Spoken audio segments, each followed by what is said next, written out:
Hello, everyone. It is so great to be here with you all tonight. My name is Christie Garton. I may look familiar to a few of you who either attended an event in the past or may have, seen me in other ways, talking about our work, the 1000 Dreams Fund. I am the founder and CEO of the 1000 Dreams Fund.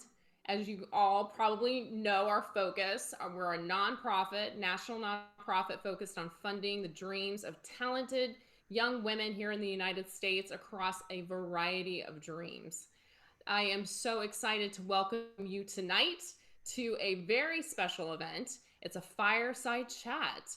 I don't have a fire burning nearby. It's not that time of year, but, just to give you the sense of what we're trying to do tonight, it's just a real intimate conversation, and we'll be focused on presenting some really awesome advice and information from our very special guests tonight. And so, I also want to take a little bit of time to welcome a few special groups here. So first of all, welcome to all the students in attendance. We're excited to have you here tonight. Also want to welcome our student advisory board members and members of our board of directors who are in attendance. I launched 1000 Dreams Fund in 2016 to fund the dreams of talented women in need across the United States. And since our launch, we've been able to grant out over $400,000 in funding to young women, supporting future doctors, social workers, lawyers, and Olympic and even esports athletes. I am so thrilled to introduce you to our special guest tonight, award-winning singer-songwriter ILA Paliwal and her son, DJ and music producer Aasheesh Paliwal, will be with us tonight. We're launching something very special, but originally in 2019, our organization partnered with the ILA and Dinesh Paliwal Foundation to fund the dreams of women in STEAM, so science, technology, engineering, arts, and mathematics, through our Paliwal Club of 100 initiative. It is a 10-year program with over $150,000 in funding to be granted out to women students in these specialties over the next 10 years. And so far, we've named 10 women to the special club since its launch. That program continues, but tonight we're going to be learning more about a second fund that we launched today. We just announced today in partnership with ILA and Dinesh's foundation, and this is focused on women in music. As a musician, I personally couldn't be more excited. To make a career in music, it is a path that more women need to take. And that is why I'm so excited to have ILA and her son on hand to celebrate the new scholarship funds launch and provide you with more insight on their own successful careers in music, as I know many of you aspire to work in the music industry one day. So with that, I would love to share a little bit more about our special guests, starting first with ILA. ILA Paliwal is a multi-award-winning vocalist, composer, songwriter, producer, and philanthropist. Over the years, she's collaborated with many world-class musicians and has performed at some of the world's most renowned venues, including Carnegie Hall, Kennedy Center, and Dubai Financial Center, to name a few. She launched her album, Navarantana, executive produced by legendary A.R. Rahman through her label, Pratham Shield Production, in 2015 at Carnegie Hall to a sold-out audience. It is based on the Indian classical ragas, and it celebrates India's secular and festival spirit with songs from India's various regions and religions. The album was a bestseller for 8 consecutive weeks on Amazon Asia, and Lufthansa Airlines chose it for its in-flight entertainment. ILA released her latest album, ILA, The Earth Symphony, to critical acclaim on August 2nd, 2020. The album is a musical tribute to Mother Nature and is rooted in ancient Indian traditions and scriptures. Sung in Sanskrit and Hindi, the album has been layered with Indian and Western musical orchestrations. More than 150 finest musicians from around the world and renowned international orchestras like the Royal Philharmonic Orchestra and Soweto Gospel Choir of South Africa, as well as several Indian classical musicians, have collaborated on this album. As COVID-19 changed the album launch plans, ILA produced a virtual concert which premiered live on Facebook and YouTube on September 27, 2020. ILA is a member of the board of directors of Pratham, USA, focused on innovative interventions to address gaps in the education system through philanthropic and community-based programs. Having lived in 6 countries on 4 continents, and having traveled to more than 30 countries, she has a huge appreciation for different cultures and their people. She promotes the message of unity and diversity through her music. Through her family's foundation, she actively supports many causes, including ours, to make this world a better place. Welcome, Ila. Thank you. And next, I'd like to introduce Aasheesh ShiShi Paliwal. Raised on 3 different continents, the music of Aasheesh Paliwal, who goes by ShiShi, reflects his global citizenship, blending sounds and influences from all corners of the world and showcasing his Indian musical heritage. In 2019, he played his largest show to date at Terminal 5 in New York City to more than 2,000 people and released his debut self-titled 12-track album, earning the cover spot on Spotify's official No Borders playlist. Since releasing his debut EP in 2017, his work has garnered support from a myriad of artists across the musical landscape, including A.R. Rahman, Major Lazer, Mark Knight, and so many more. In fall 2020, he was featured alongside frequent collaborator Daramola in a Spotify-produced documentary about rising artists. In January 2021, he cemented his abilities as a versatile dance music producer with a release on the iconic UK tech house label Toolroom. In April of the same year, he released a multi-genre EP in collaboration with the New York Times investigative journalist Ian Urbina, a musical accompaniment to his book, The Outlaw Ocean, to raise awareness of unreported crimes overseas. With more than 20 million global streams under his belt, ShiShi is poised to take the next step in his career as a world touring artist. Welcome, Aasheesh. ShiSi. Wow. So just reading your bios, you both are incredibly busy, even during COVID, and still making wonderful music and, just continuing to pursue your passion. I'd like to first give you both an opportunity to share more about your personal journeys in the music industry. Ila, if you'd like to start. I know Sure, Christie. Thank you. All right, go ahead. First of all, thank you so much for that very generous introduction. And welcome everybody to this Fireside chat. I'm very excited. Well, my music journey, I grew up very far away from this land in a very small town called Agra in India, where Taj Mahal is. If any one of you have traveled to India, you probably have gone to Agra. If not, you will later in your life. But so when I was growing up many million years ago, we did not have the technology at all. I didn't even have television. It didn't come to my little town till I was in college. So all we had was our regular school and a lot of extracurricular activities and playing outdoors. And I was fortunate enough to be born in a very culturally blessed family. Both my parents were, into literature, art, and culture.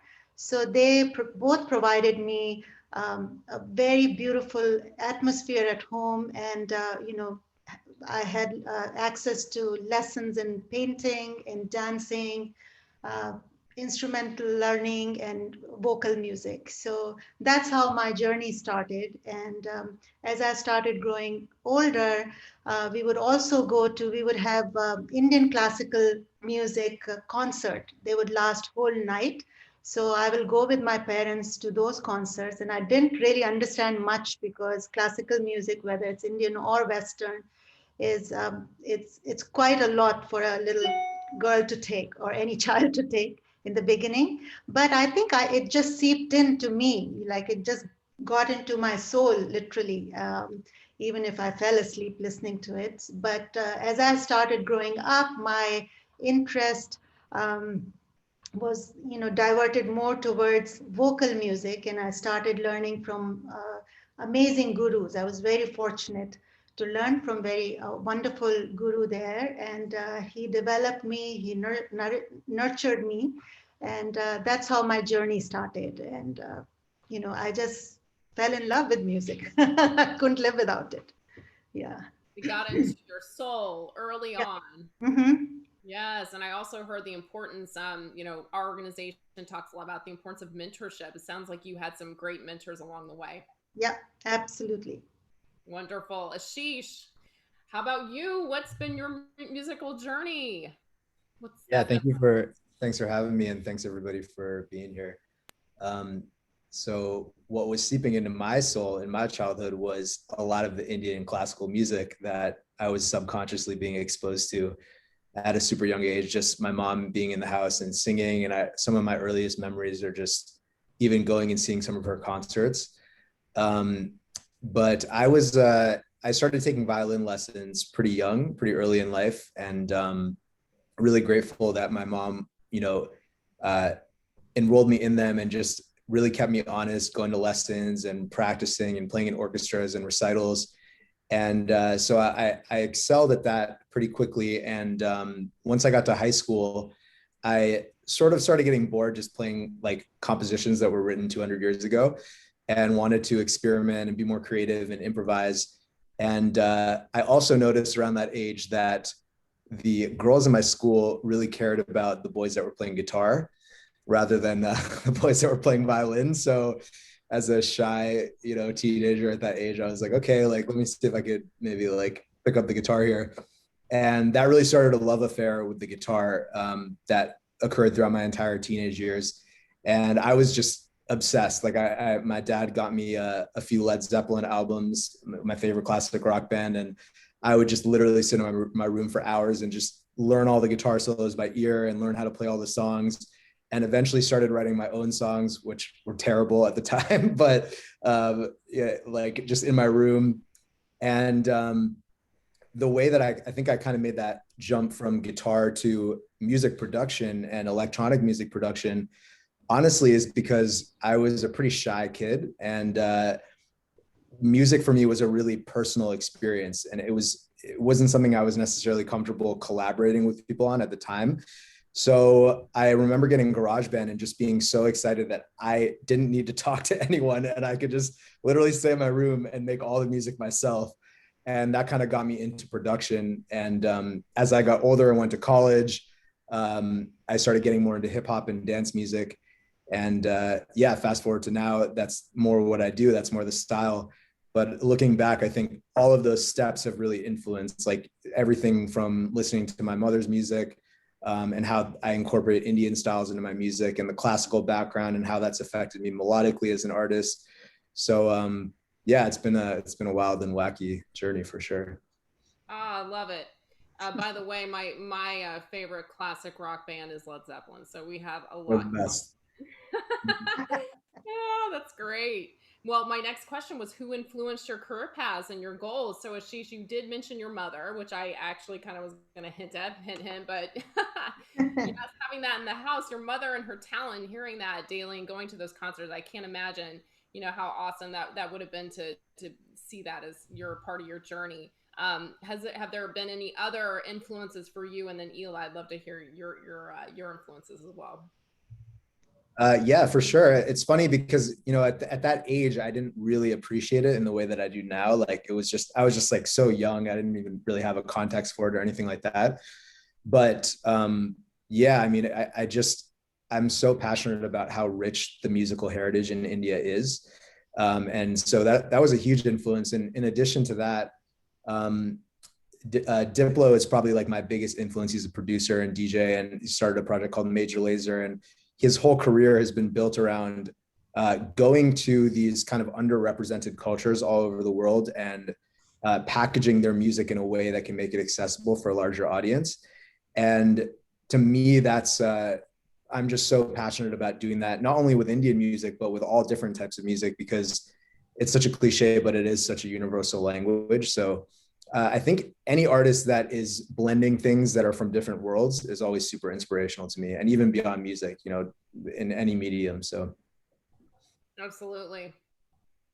Yeah, so for me, my music in the beginning was all I only listened to classical Indian music or the light Indian music, but when we started, we lived in 6 countries on 4 continents, as you know. So when we had that exposure, obviously I was exposed to that different kind of music and different cultures and different countries, and Western music really inspired me because you can, there's a camaraderie. Like Indian music is very solo, like you're the only artist and maybe a couple more accompaniments with you. But in Western music, you have a lot of harmony that comes together, makes the whole experience very rich.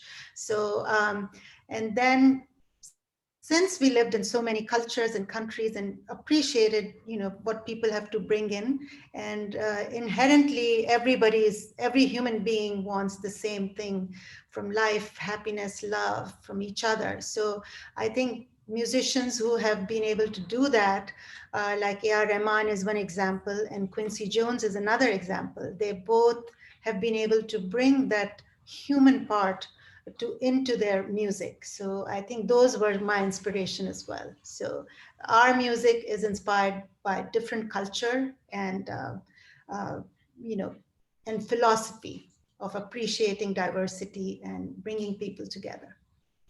And yes, and music, as Ashish mentioned, although cliche, it is the universal language for us all. And speaking of your own journeys and where you are today, did you set out with a particular goal? And for our students today that are in school and they're working towards those goals at this early stage of their lives, what has been kind of that process of having that goal and facing potential challenges or any kind of hurdles along the way? Ela, do you have any interesting kind of insights into your own goals and how you've accomplished what you've accomplished? Yeah, so I think when you pursue any kind of art, music, art, or whatever, for me at least, there was no goal as such. I just loved it so much that I love to do it, all the time. And more you do it, more sugar you put in the tea, it'll become sweeter. So more effort you put in, more hours you put in anything that you're really passionate about, your art will actually become, that much more advanced. And I think then it starts to get noticed, and then you start to get a little bit of success here and there. So I think you need to take it more like a relay race than just like a sprint or marathon. It is a marathon, but it's like you need to take small steps and make smaller goals, but keep doing with passion what you want to do, and with a lot of hard work, and be smart about it. I think that's what motivated me as well. I love that, being smart about that. And the journey that you're probably always training and practicing, and even today, has that been the case still, even, and having to continue to educate yourself? And absolutely. So no matter what else is, life happens, there are distractions, there are other commitments that you need to take care of, and music really needs its own special time, isolation, peace of mind, which is very hard to get in day-to-day life, but you do need to take that time. That doesn't mean that you don't take care of other responsibilities in life, but you make music part of your life. And so that is what is being smart about. Take care of your responsibilities, but don't give the same passion, attention to your music as well. And it will go up and down. Nothing is straight line ever. And when you are creating, you do need that separate time for it. I think it's very important. Yes, it rings so true to some of the things I do. Absolutely. And by the way, students, I know Kayla put it in chat for you all, who, Kayla's moderating this for us tonight. Please share your questions. We're going to have time at the end for your questions. I see a great one, so don't worry. I see, and we'll be sure to get to those shortly. Asheesh, how about you? Your goal? Did you set out to be doing what you do today, or how did you overcome challenges in reaching where you're at? I mean, 20 million streams is incredible for our students, and they all recognize what that means. So I'd love to hear more about your any kind of unique challenges that you've had to overcome. Yeah, thank you.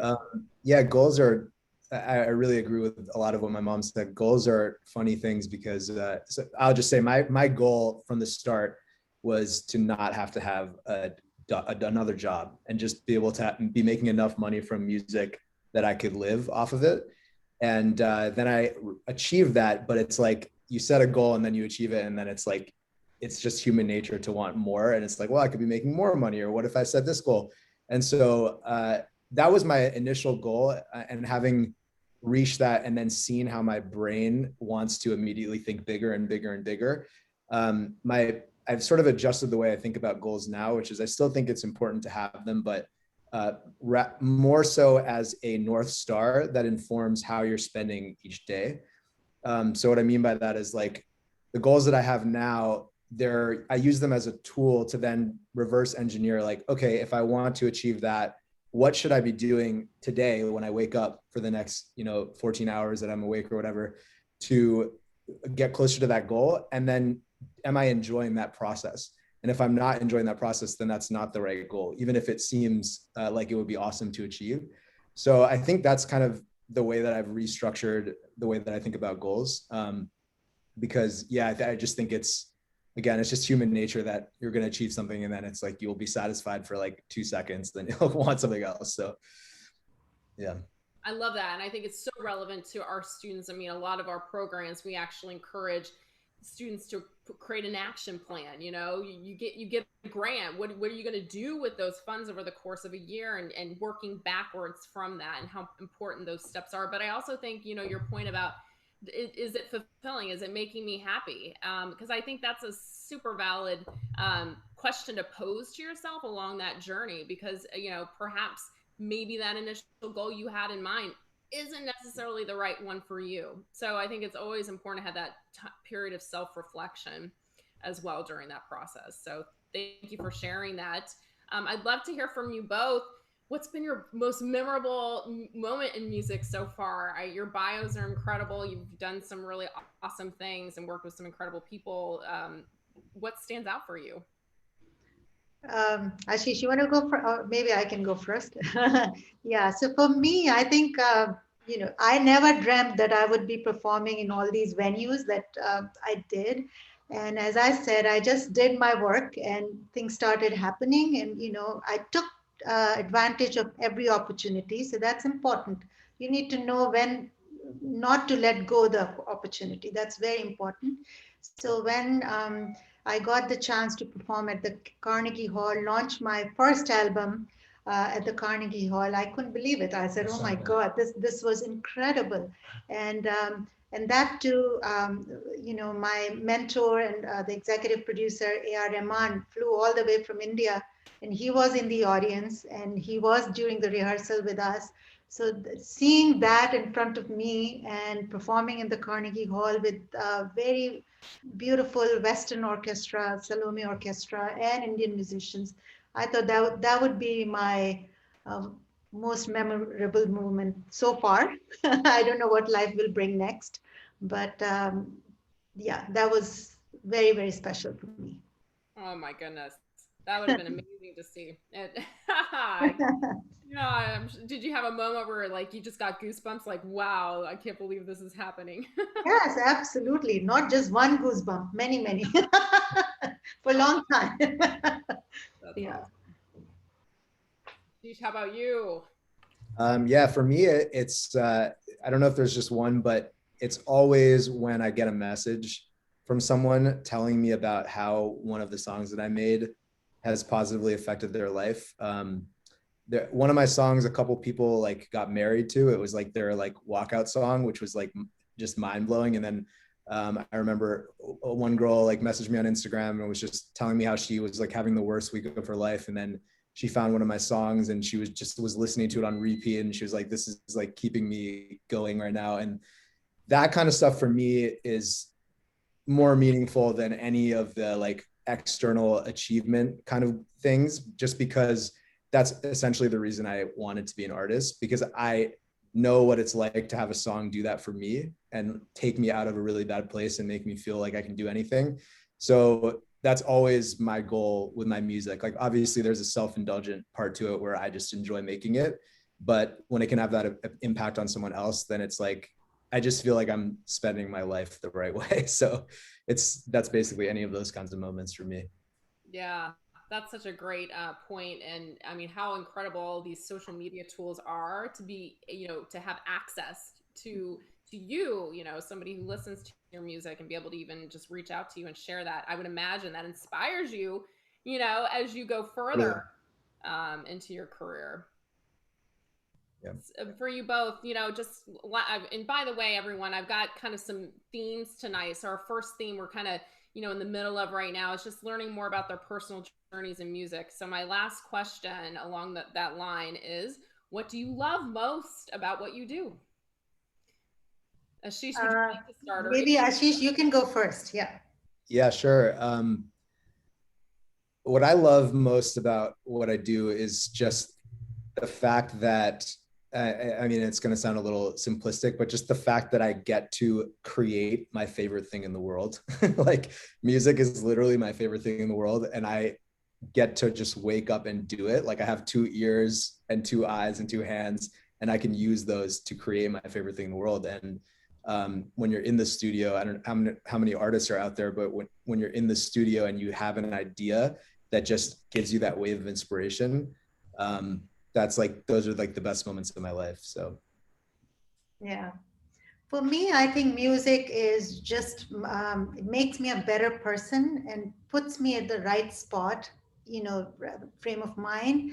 And it helps me connect with so many people, as Aasheesh said, when people come and appreciate you, through social media or something, it makes you feel like you're doing something with your life which is worthwhile, that that is affecting people, other people that you don't even know, positively, and hopefully helping them, live their life better, because it certainly makes my life better.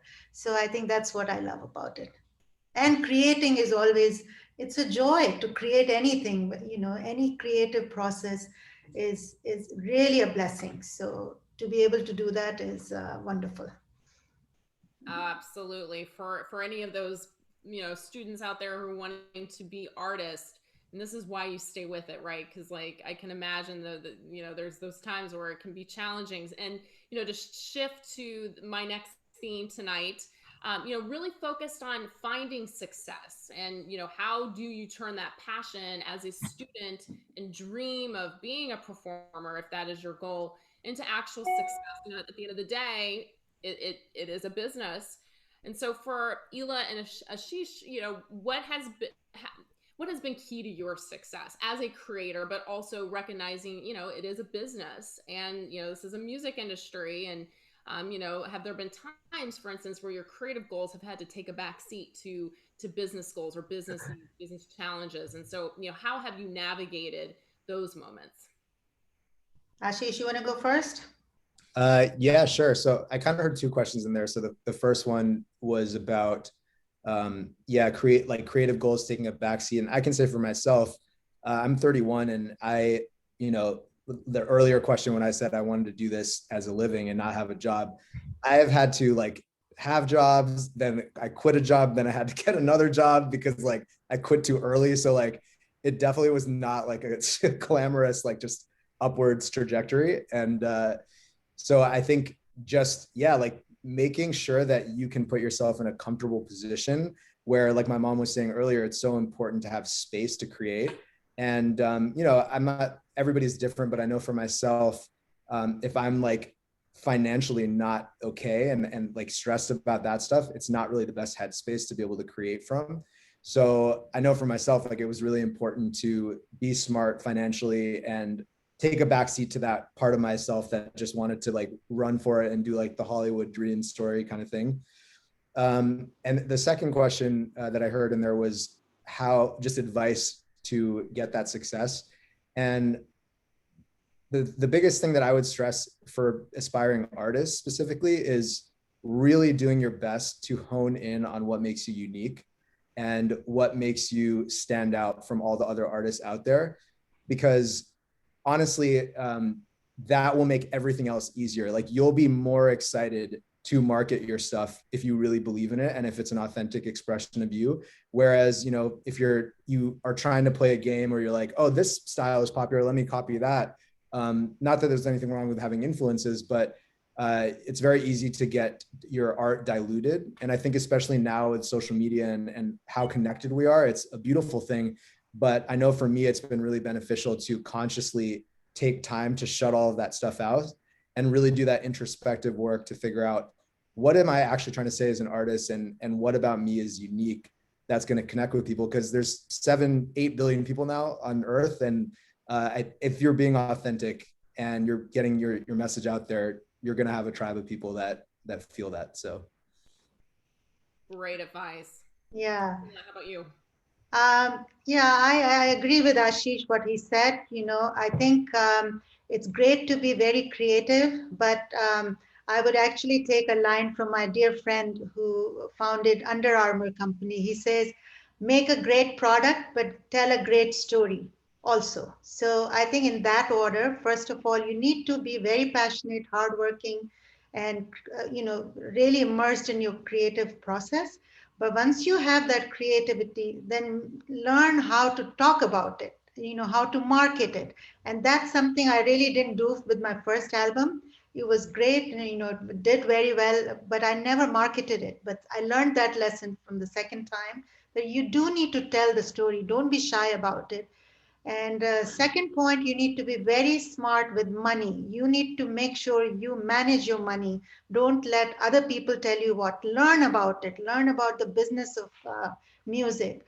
Don't be a starving musician. Nobody wants that. Okay. Yeah. So always, there are 24 hours in a day. You can easily do both. You can create and be, smart with the money, and make sure you're getting paid for your art, what it is worth. So that's very important. And then the last thing, it's a motherly advice, but I think you need to learn to stay high on your creativity and stay away from all the substances.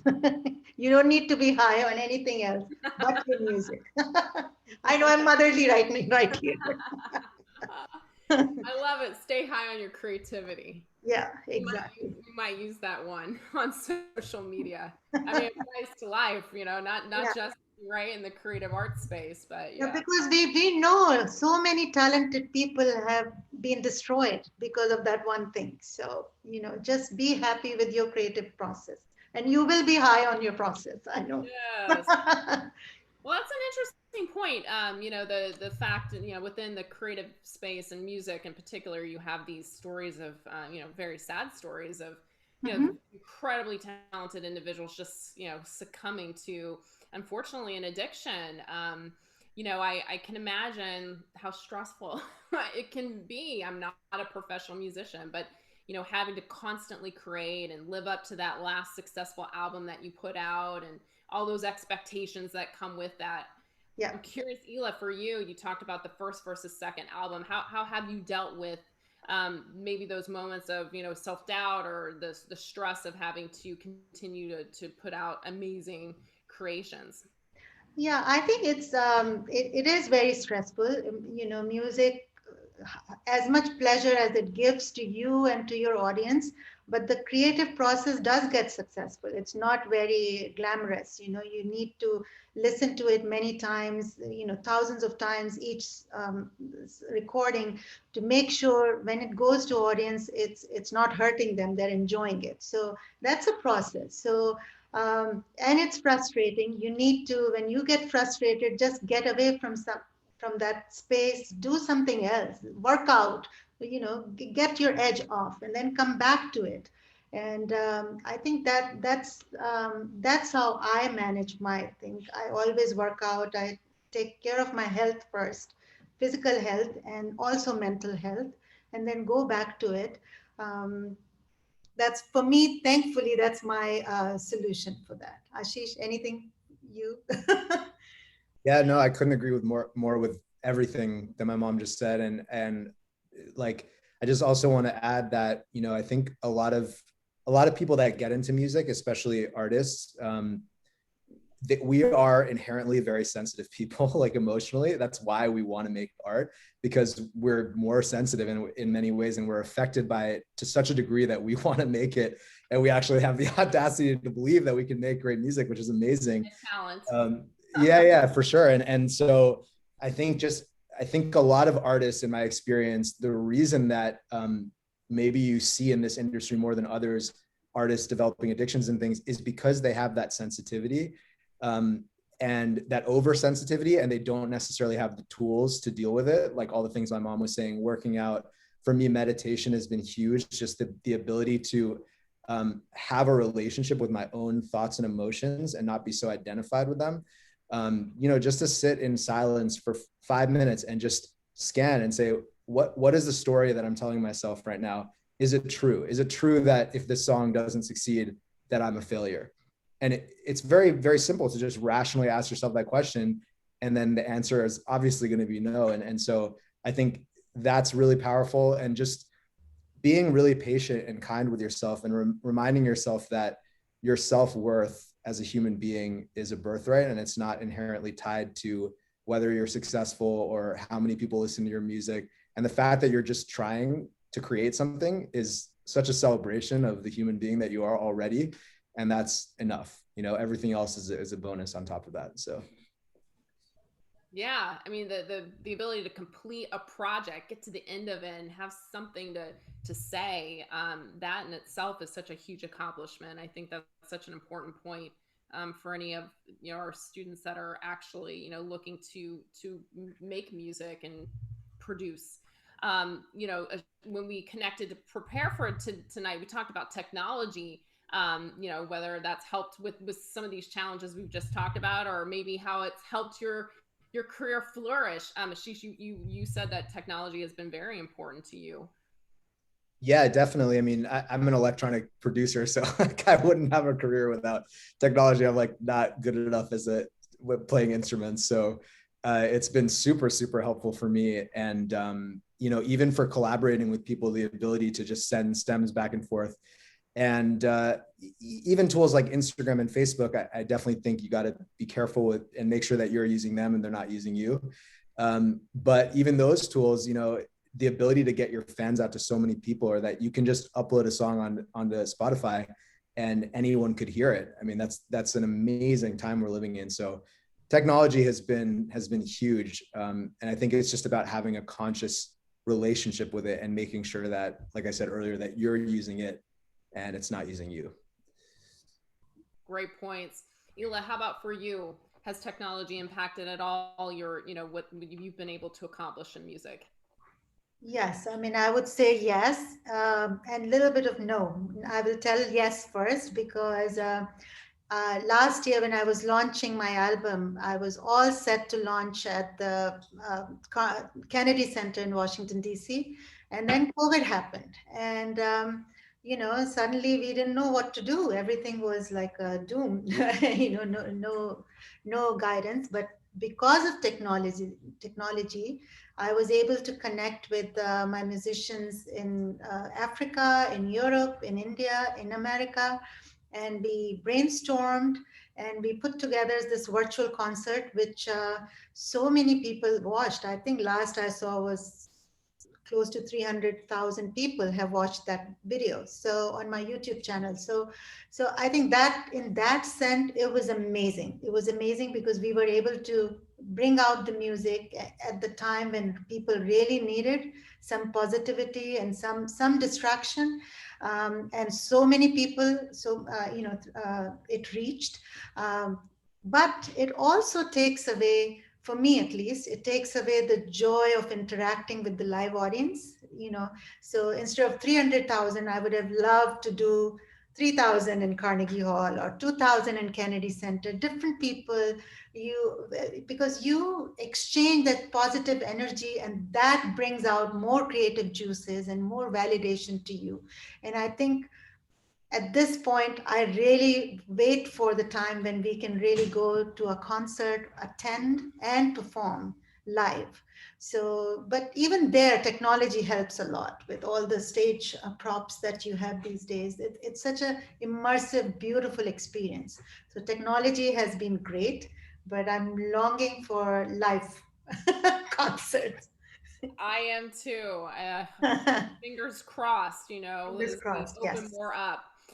Wonderful. Thank you. And, this has been really great. I have a couple more questions on this theme, but I do want to skip ahead and we'll come back because I think, we have a couple student questions that reflect similar questions that I had about your advice. So we'll come back to that in a second, but I'd love to get into the need for more women in music.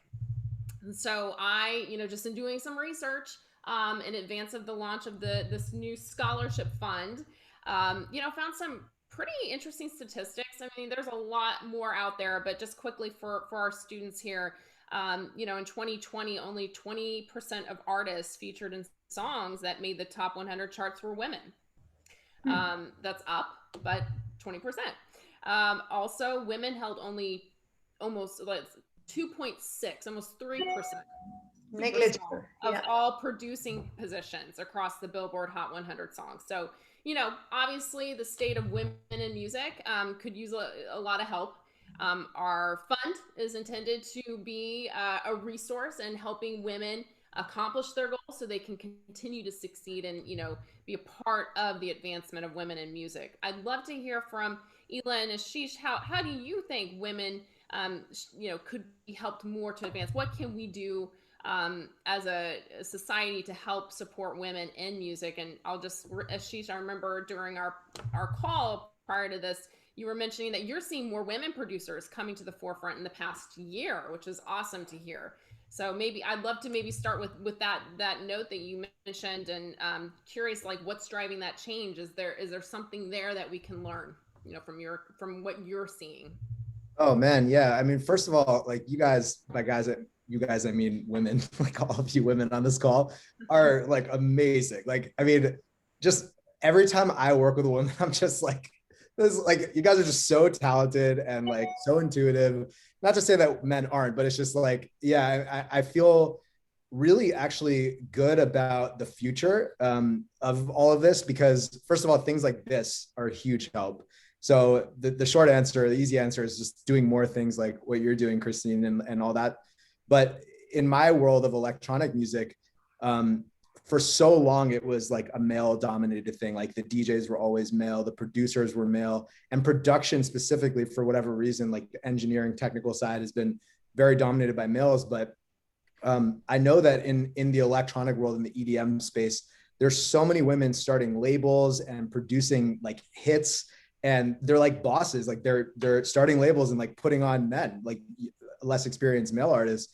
And there's a lot of that happening in the electronic scene. And I think what we can do to progress that further and get it so that it's more even is just overcorrect on highlighting that, like kind of make up for all the years of that being underrepresented by overcorrecting and saying, like, look at this, look at these women that are doing these amazing things, and just shining light on it. And especially for successful male artists to do that, it makes a huge difference, because it just sends a message that we're on equal footing. And yeah, it's I'm really optimistic in my little corner of the music world. It's been amazing to see just the amount of women that are doing amazing things. So that's great to hear. I would like to add. Sure, I would like to add, everything I agree with Aasheesh, but also I think some of our students, maybe they may not be the creators, but having more women go to music business. So running the music companies, or, like Grammy or like Oscars or whatever, having more women in that business where they have power and they can pull up. When they go up, they bring like another tribe of women with them. I think that would help as well. And that's the reason we wanted to start this 100 Dream Fund for women in music, because I want to see a lot more producers. 2% is really nothing. And I think STEAM really helps that with the technology and creativity. If we can have women in more business side and production side, I think that would help the creative side as well. That is great points, and you can see that happening in other creative fields, in the movie industry, and exactly women into those business decision-making roles. Exactly. Having that voice at the table is so critical. And you made a great segue to my last theme, our new scholarship fund. I didn't choose to become a professional musician, but I, was a part of my university symphony, and I really value music. I continue to do that today, just as my own personal hobby.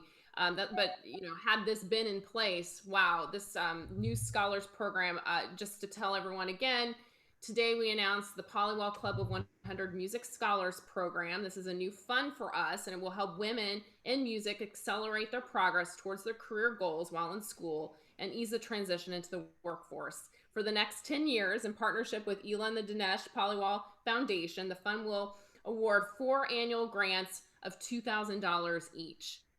Applications open today, everyone. So definitely take a look at it. And if this applies to you and you may be more interested in the business of music or obviously the creative side of music, we welcome applications from all interest when it comes to the music industry. So please take a look at it. The deadline will be October 15th and our winners will be announced in November, but this is a 10-year program.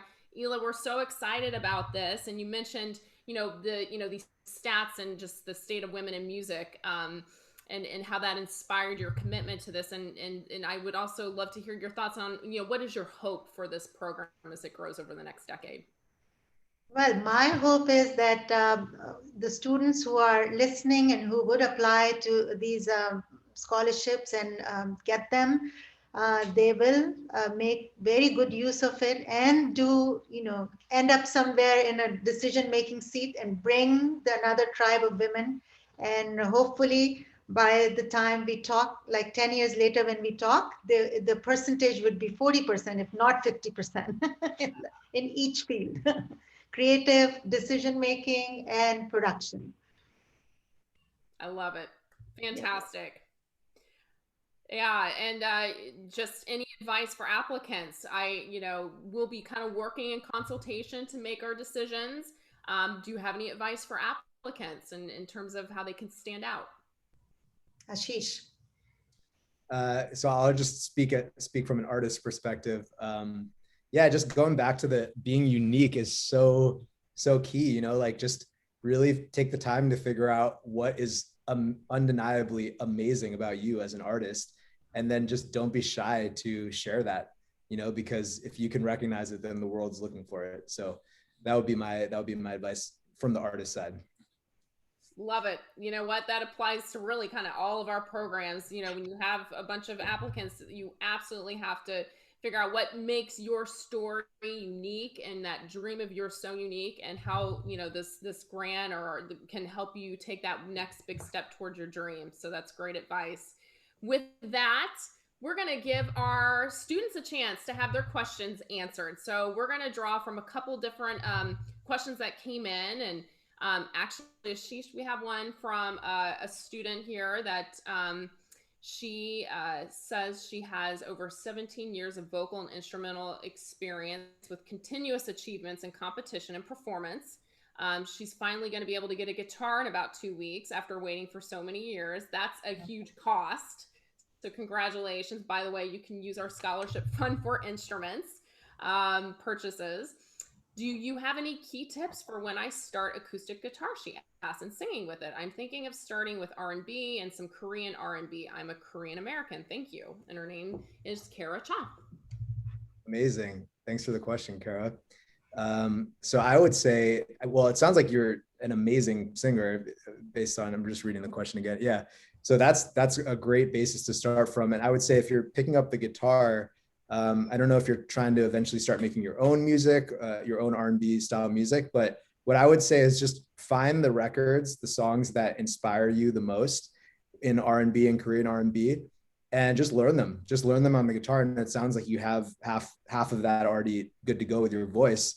But I would say just learn them, whether it's through guitar tabs or a chord book or sheet music, or just doing it by ear. And just try to get as good as you can at playing them in your own style and doing covers. And then eventually, if you want to start making original music, it'll kind of flow naturally from there. But yeah, I think it's great that you have a style that you're already focused on. So yeah, that would be my advice. Ela, I don't know if you have any thoughts on that as well. Um, I think Ashish covered it very well. He knows guitar more than me. Yeah. Great. Ela, I've got a question for you. How did you know that you wanted to go into the music industry?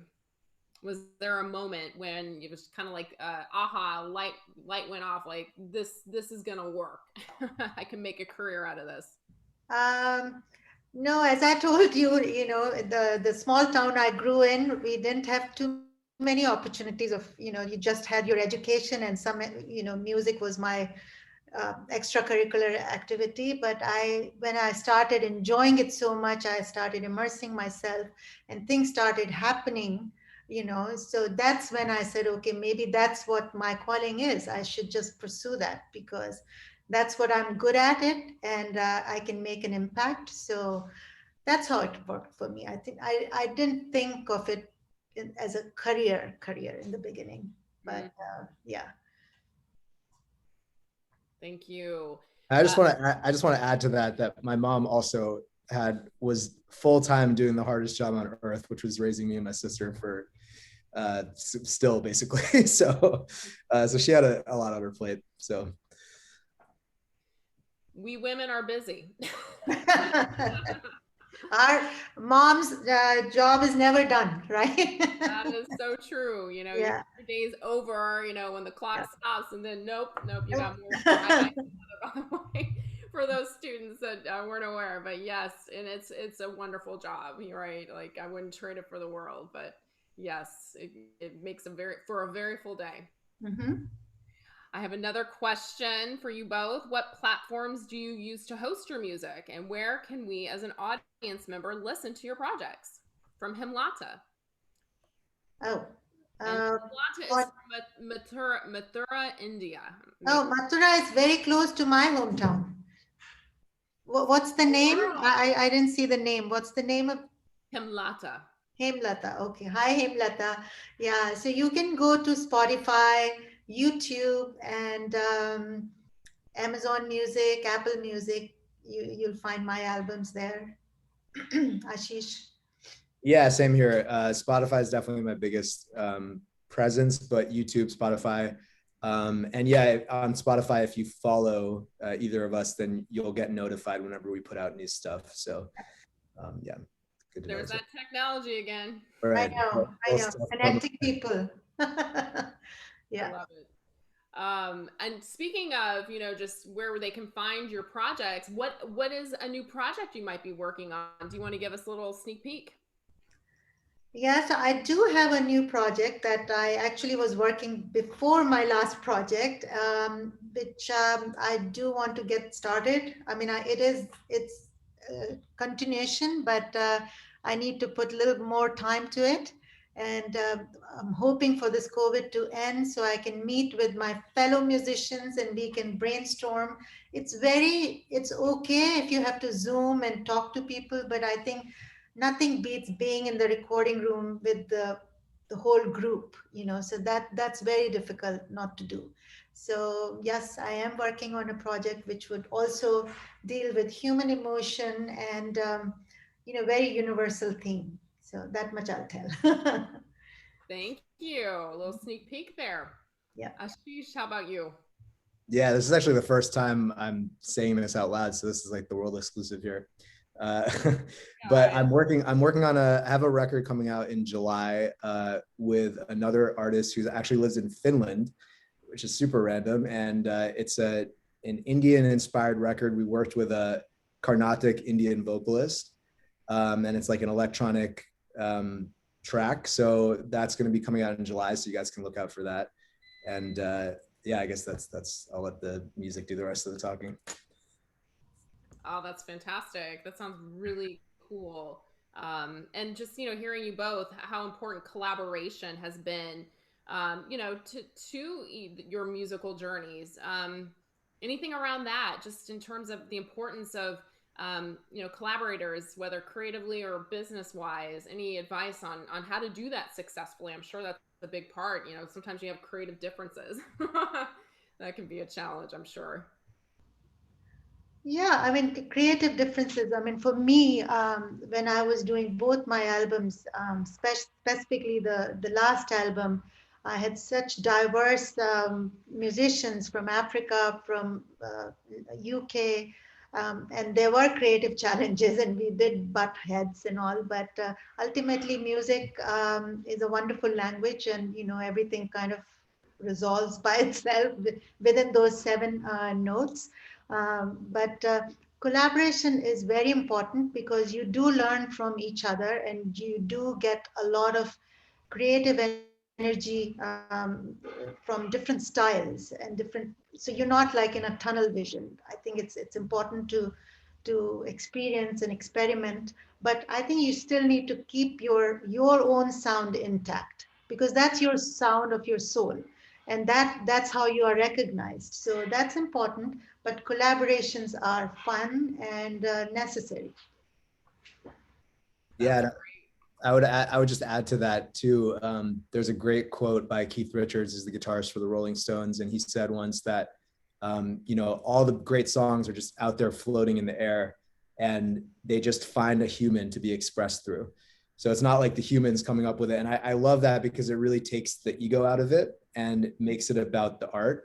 And I think as long as you can, when you're collaborating with someone and those creative differences inevitably come up, as long as you can stay focused on the song and making it as good as possible, then it's going to be a lot easier to, let go of an idea that was yours, even if it doesn't serve the song, for example. So yeah, I think collaborating is amazing. In my experience as a producer, working with vocalists, especially, like when I send instrumental to someone and then they send me a song back with their vocals on it and we work on the lyrics together, it's like it's a whole new song. I mean, they just breathe all this life into the song, and you're getting another person's entire life experiences and their emotional template, and you're combining that with yours. So yeah, collaborating is really, really amazing. Yeah, I can imagine. Just at the when you kind of get to the end of it and take a step back, like wow, how different it may have turned out versus what you expected going in when you're collaborating with someone. That I can imagine how that would just be so inspiring.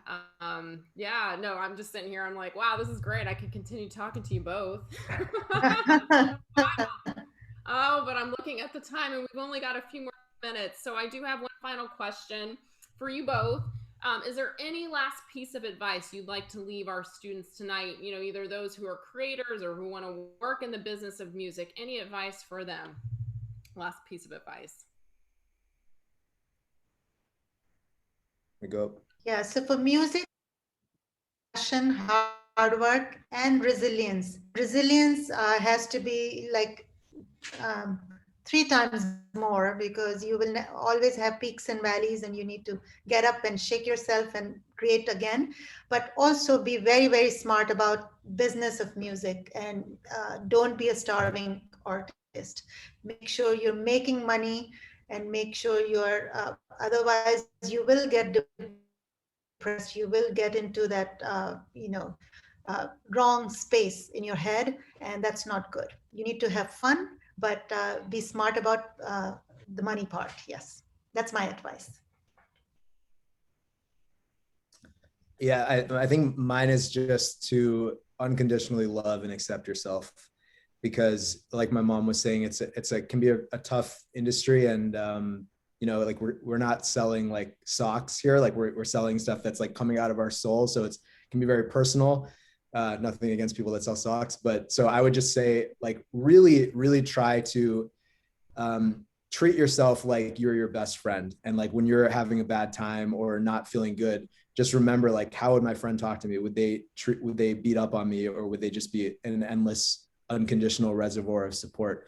And really be that person for yourself throughout the process. And just remember that it's a marathon. Like you're going to be creating things your entire life. So there's no rush, and you get to invent your life however you want. So.